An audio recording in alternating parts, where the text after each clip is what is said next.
મહાભારતનું યુદ્ધ પૂર્ણ થયું.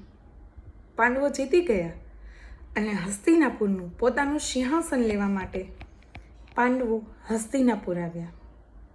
ધૃતરાષ્ટ્ર હતા. ધૃતરાષ્ટ્રે ઈચ્છા પ્રગટ કરી કે મારે ભીમને ગળે વગાડી અને એને પ્રેમ આપવો છે. સાથે કૃષ્ણ હતા અને કૃષ્ણએ ઈશારાથી પેલું માણસનું સ્ટેચ્યુ હતું ને એ આગળ રાખવા માટે કહ્યું.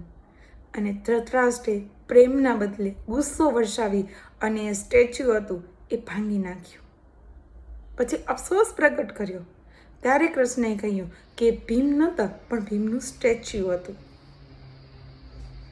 જ્યારે મહાભારતનું યુદ્ધ ચાલુ થયું ત્યારે ગીતાજીનો ઉપદેશ આપ્યો હતો કૃષ્ણ ભગવાને. આ ગીતાજીનો ઉપદેશ બે વ્યક્તિએ સાક્ષાત સાંભળેલો. એક અર્જુન અને બીજા હતા મહારાજા ધૃતરાષ્ટ્ર. અર્જુન છે એ કોરી પાટી થઈને સાંભળતો હતો. ભગવાન કૃષ્ણના વચનમાં વિશ્વાસ રાખીને ગીતાજી સાંભળતો હતો અને પરિણામે યુદ્ધ જીતીને આવ્યા. અને બીજા હતા ધૃતરાષ્ટ્ર, જે પહેલેથી જ નક્કી કરીને જ ગીતાજી સાંભળવા બેઠા હતા કે કૃષ્ણ છે એ કપટી માણસ છે અને એને ગીતાજી સમજમાં જ ના આવી. આખી ગીતા સાંભળીને છેલ્લે એને એમ કહ્યું કે આ કૃષ્ણ છે એ અર્જુનને બહેકાવે છે, ભટકાવે છે. સમજાવી એને શકાય કે જે સમજવા માંગતા હોય. અર્જુન કોરી પાટી થઈ અને ભગવાન કૃષ્ણ પાસે બેઠો અને આપણને ગીતાજી મળ્યા.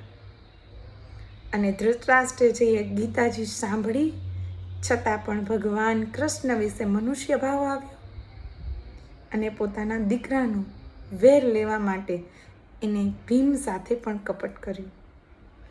માટે જીવનમાં ગમે ત્યારે સમજાવી એને શકાય કે જે સમજવા માંગતા હોય, જે સમજવાની તૈયારી સાથે આપણી પાસે આવ્યા હોય.